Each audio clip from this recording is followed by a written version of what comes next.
आज हम इस वीडियो में भारत की समान जानकारी के बारे में देखेंगे।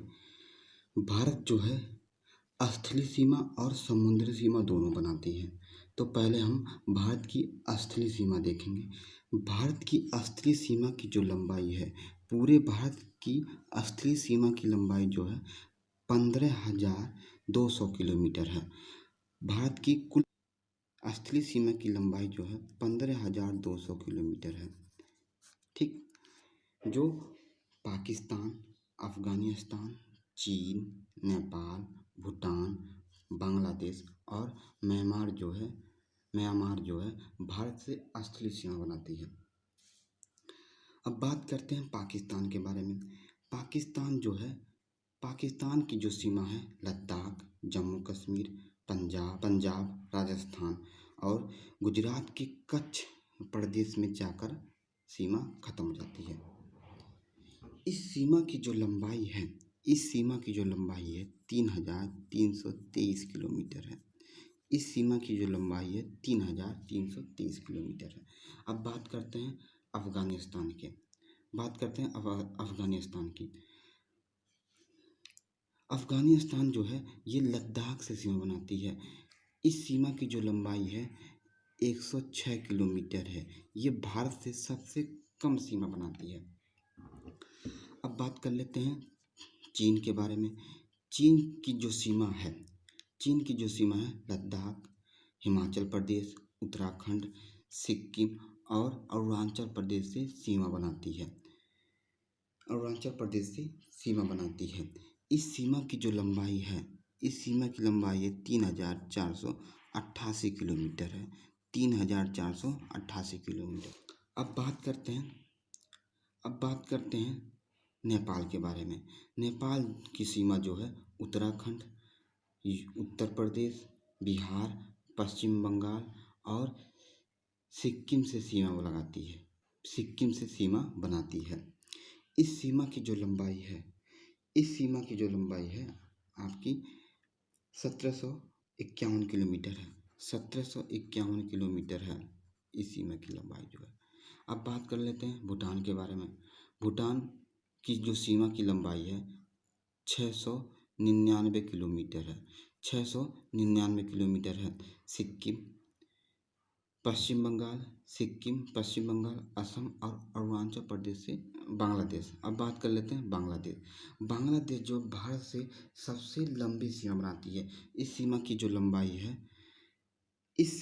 लंबाई है 4,156 किलोमीटर है। 4,156 किलोमीटर है। जो पश्चिम बंगाल, असम, मेघालय, त्रिपुरा और मिजोरम जो है भारत के राज्यों से सीमा बनाती है। म्यांमार की जो सीमा की लंबाई है, म्यांमार और भारत के बीच की जो सीमा की लंबाई है आपका 1643 किलोमीटर है।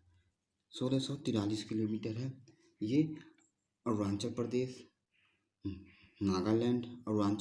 नागालैंड, मिजोरम और त्रिपुरा जो है ये इन राज्यों से सीमा बनाती है। अब हम बात कर लेते हैं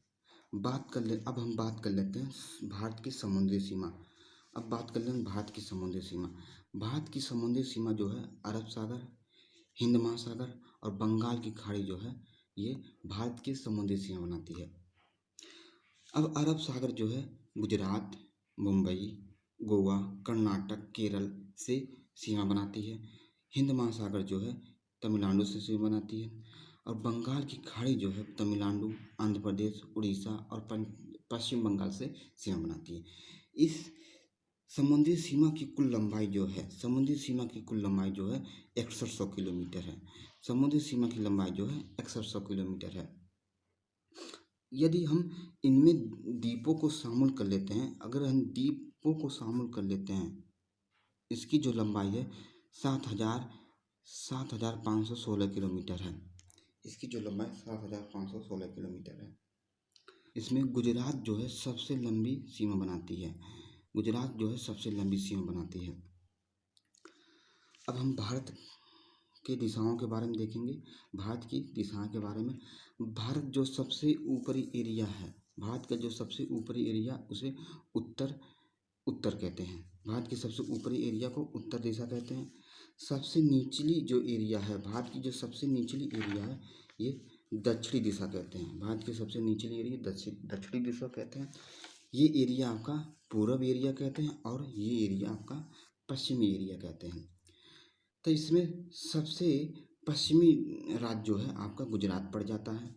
पूर्वी राज्य जो है, पूर्वी राज्य जो है आपका अरुणाचल प्रदेश पड़ जाता है। और दक्षिणी जो राज्य आपका भारत का दक्षिणी राज्य जो है तमिलनाडु पड़ जाता है।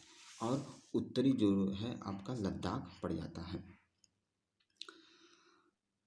लद्दाख पड़ जाता है। अब बात कर लेते हैं भारत जो है उत्तर से उत्तर से उत्तर से दक्षिण की जो लंबाई है, भारत की उत्तर से जो दक्षिण की जो लंबाई है, जो ये लंबाई है भारत की जो लंबाई है, जो ये लंबाई है 3,214 किलोमीटर है। ये उत्तर से दक्षिण की जो लंबाई है, भारत के उत्तर से जो दक्षिण की लंबाई है 3,214 किलोमीटर है। अब देखेंगे पूरब से पश्चिम की लंबाई भारत की, पश्चिम से पूरब की लंबाई जो देख लेते हैं भारत की पश्चिम से पूरब की जो लंबाई देख लेते हैं। ये लंबाई जो है भारत की जो लंबाई है 2,933 किलोमीटर है, 2,933 किलोमीटर है। अब हम बात करेंगे भारत के कर्क रेखा के बारे में। भारत की कर्क रेखा के बारे में बात करेंगे। भारत की कर्क रेखा जो है भारत के बीचों बीच से गुजरती है और भारत के 8 राज्यों से गुजरती है। देखेंगे गुजरात, मध्य प्रदेश, छत्तीसगढ़, झारखंड, पश्चिम बंगाल और त्रिपुरा और मिजोरम जो है ये कर्क रेखा भारत के राज्यों से, ये कर्क रेखा भारत के राज्यों से गुजरती है। अगली जानकारी जो हम अगली वीडियो में लाएंगे, बने रहिए हमारे साथ। ठीक है, ओके, धन्यवाद।